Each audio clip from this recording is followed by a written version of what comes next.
श्रीमद् भागवत महापुराण स्कंद 10वां अध्याय 50वां जरासंध से युद्ध और द्वारकापुरी का निर्माण। श्री शुकदेव जी कहते हैं, भरत वंश शिरोमणि परीक्षित, कंस की 2 रानियां थी, अस्ति और प्राप्ति। पति की मृत्यु से उन्हें बड़ा दुख हुआ और वे अपने पिता की राजधानी में चली गई। उन दोनों का पिता था मगधराज जरासंध। उससे उन्होंने बड़े दुख के साथ अपने विधवा होने के कारणों का वर्णन किया।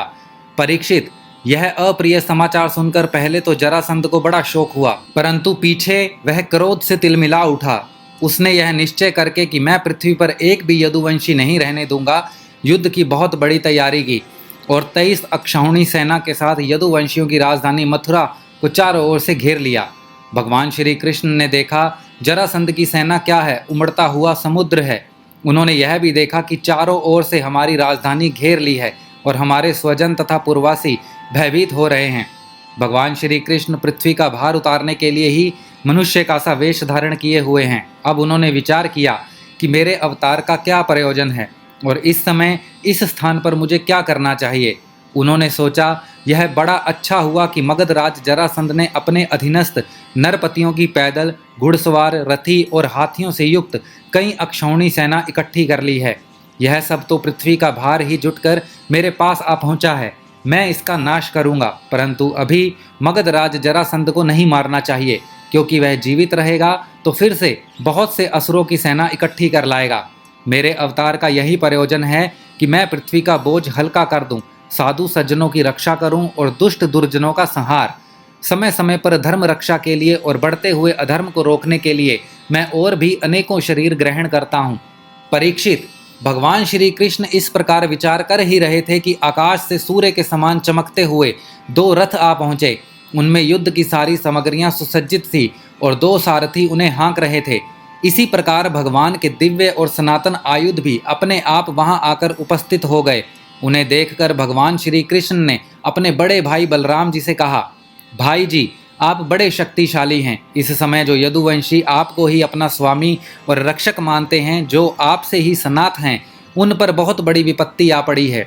देखिए, यह आपका रथ है और आपके प्यारे आयुध हल मुसल भी आ पहुँचे हैं। अब आप इस रथ पर सवार होकर शत्रु सेना का संहार कीजिए और अपने स्वजनों को इस विपत्ति से बचाइए। भगवान, साधुओं का कल्याण करने के लिए ही हम दोनों ने अवतार ग्रहण किया है। अतः अब आप यह 23 अक्षौहिणी सेना, पृथ्वी का यह विपुल भार नष्ट कीजिए। भगवान श्री कृष्ण और बलराम जी ने यह सलाह करके कवच धारण किए और रथ पर सवार होकर वे मथुरा से निकले। उस समय दोनों भाई अपने अपने आयुध लिए हुए थे और छोटी सी सेना उनके साथ चल रही थी। श्री कृष्ण का रथ हाँक रहा था दारुका। पुरी से बाहर निकलकर उन्होंने अपना 5 जन्य शंख बजाया। उनके शंख की भयंकर ध्वनि सुनकर शत्रु पक्ष की सेना के वीरों का हृदय डर के मारे थर्रा उठा। उन्हें देखकर मगधराज जरासंध ने कहा, पुरुष अधम कृष्ण, तू अभी निरा बच्चा है। अकेले तेरे साथ लड़ने में मुझे लाज लग रही है। इतने दिनों तक तू ना जाने कहाँ कहाँ छिपा फिरता था। मंद, तू तो अपने मामा का हत्यारा है, इसीलिए मैं तेरे साथ नहीं लड़ सकता। जा, मेरे सामने से भाग जा। बलराम, यदि तेरे चित्त में यह श्रद्धा हो कि युद्ध में मरने पर स्वर्ग मिलता है, तो तू आ, हिम्मत बांधकर मुझसे लड़।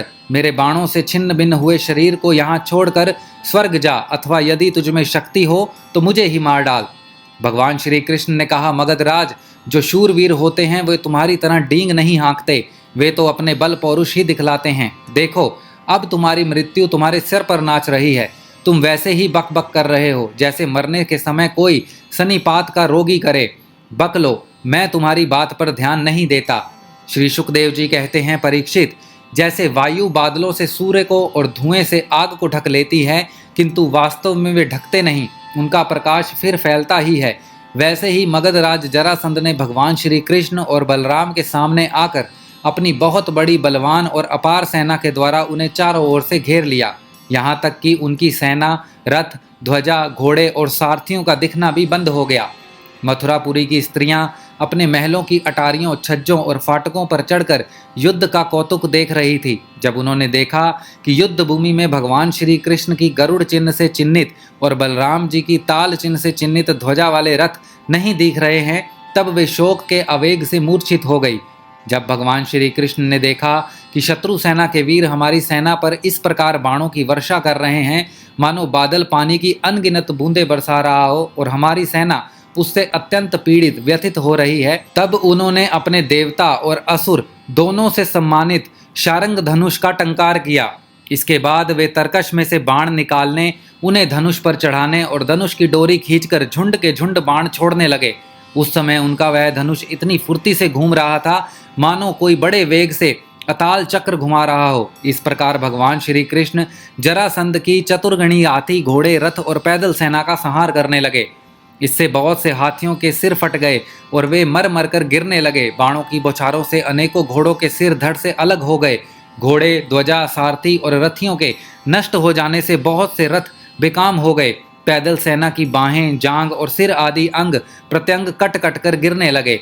उस युद्ध में अपार तेजस्वी भगवान बलराम जी ने अपने मूसल की चोट से बहुत से मतवाले शत्रुओं को मार मार कर उनके अंग प्रत्यंग से निकलते हुए खून की सैकड़ों नदियां बहा दी।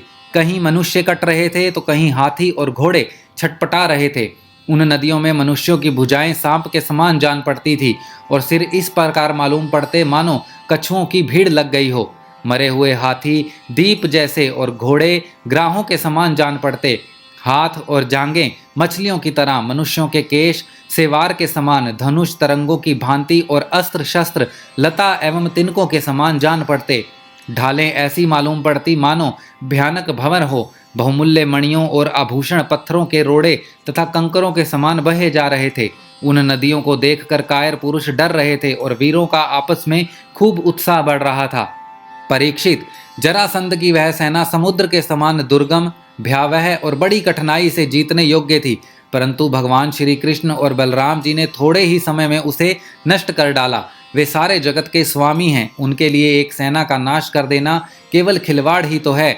परीक्षित, भगवान के गुण अनंत हैं। वे खेल खेल में ही तीनों लोकों की उत्पत्ति, स्थिति और संहार करते हैं। उनके लिए यह कोई बड़ी बात नहीं है कि वे शत्रुओं की सेना का इस प्रकार बात ही बात में सत्यानाश कर दें। तथापि जब वे मनुष्य का सा वेश धारण करके मनुष्य की सी लीला करते हैं तब उसका भी वर्णन किया ही जाता है। इस प्रकार जरासंध की सेना मारी गई, रथ टूट गया, शरीर में केवल प्राण बाकी रहे। तब भगवान श्री बलराम जी ने जैसे एक सिंह दूसरे सिंह को पकड़ लेता है, वैसे ही बलपूर्वक महाबली जरासंध को पकड़ लिया। जरासंध ने पहले बहुत से विपक्षी नरपतियों का वध किया था, परंतु आज उसे बलराम जी वरुण की फांसी और मनुष्यों के फंदे से बांध रहे थे। भगवान श्री कृष्ण ने यह सोचकर कि यह छोड़ दिया जाएगा तो और भी सेना इकट्ठी करके लाएगा तथा हम सहज ही पृथ्वी का भार उतार सकेंगे, बलराम जी को रोक दिया। बड़े बड़े शूरवीर जरासंध का सम्मान करते थे, इसीलिए उसे इस बात की बड़ी लज्जा मालूम हुई कि मुझे श्री कृष्ण और बलराम ने दया करके दीन की भांति छोड़ दिया है।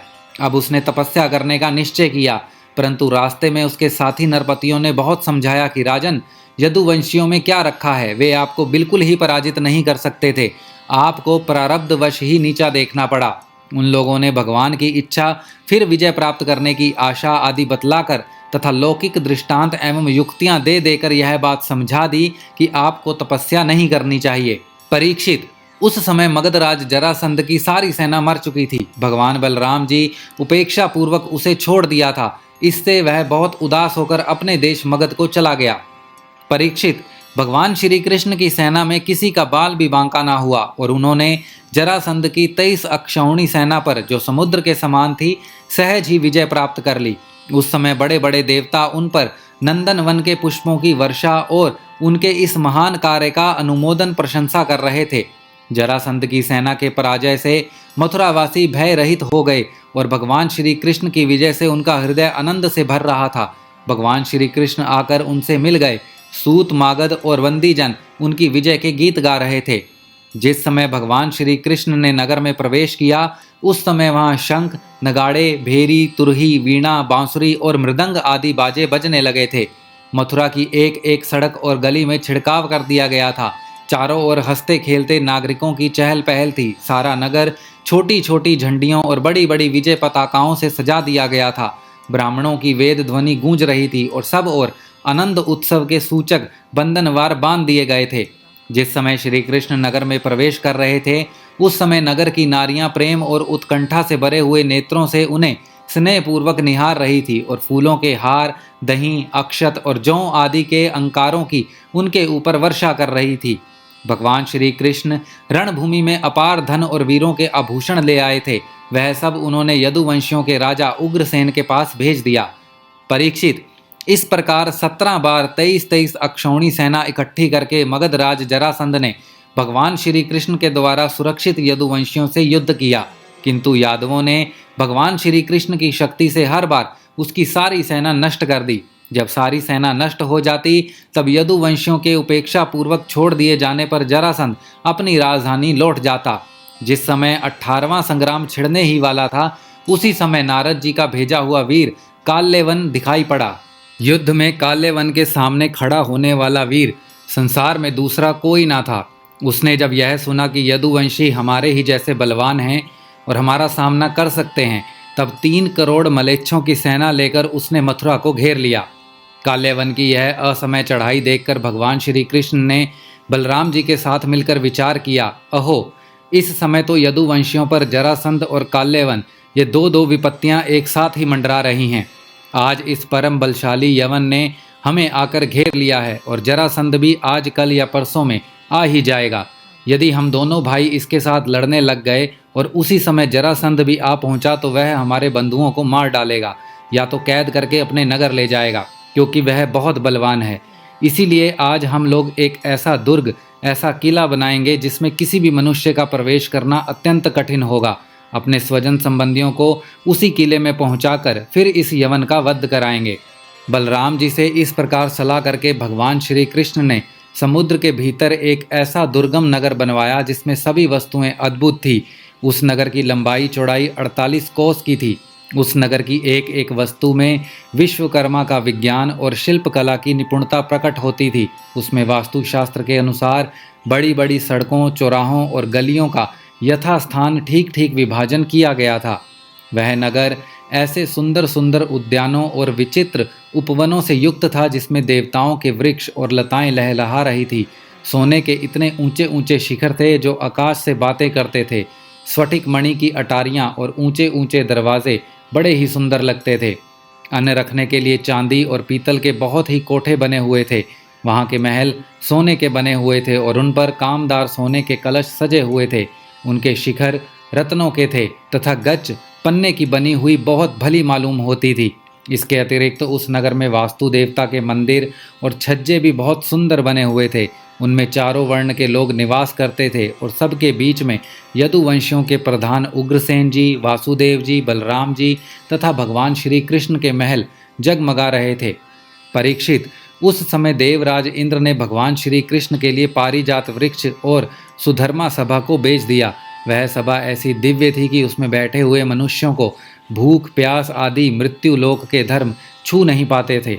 वरुण जी ने ऐसे बहुत से श्वेत घोड़े भेज दिए जिनका एक एक कान श्याम वर्ण का था और जिनकी चाल मन के समान तेज थी। धनपति कुबेर जी ने अपनी 8 निधियां भेज दी और दूसरे लोकपालों ने अपनी अपनी विभूतियां भगवान के पास भेज दी। परीक्षित, सभी लोकपालों को भगवान श्री कृष्ण ने उनके अधिकार के निर्वाह के लिए शक्तियां और सिद्धियां दी हैं। जब भगवान श्री कृष्ण पृथ्वी पर अवतीर्ण होकर लीला करने लगे तब सभी सिद्धियां उन्होंने भगवान के चरणों में समर्पित कर दी। भगवान श्री कृष्ण ने अपने समस्त स्वजन संबंधियों को अपनी अचिंत्य महाशक्ति योग माया के द्वारा द्वारका में पहुंचा दिया। शेष प्रजा की रक्षा के लिए बलराम जी को मथुरापुरी में रख दिया और उनसे सलाह लेकर गले में कमलों की माला पहने बिना कोई अस्त्र शस्त्र लिए स्वयं नगर के बड़े दरवाजे से बाहर निकल आए। श्रीमद् भागवत महापुराण स्कंद 10वां अध्याय 50वां समाप्त।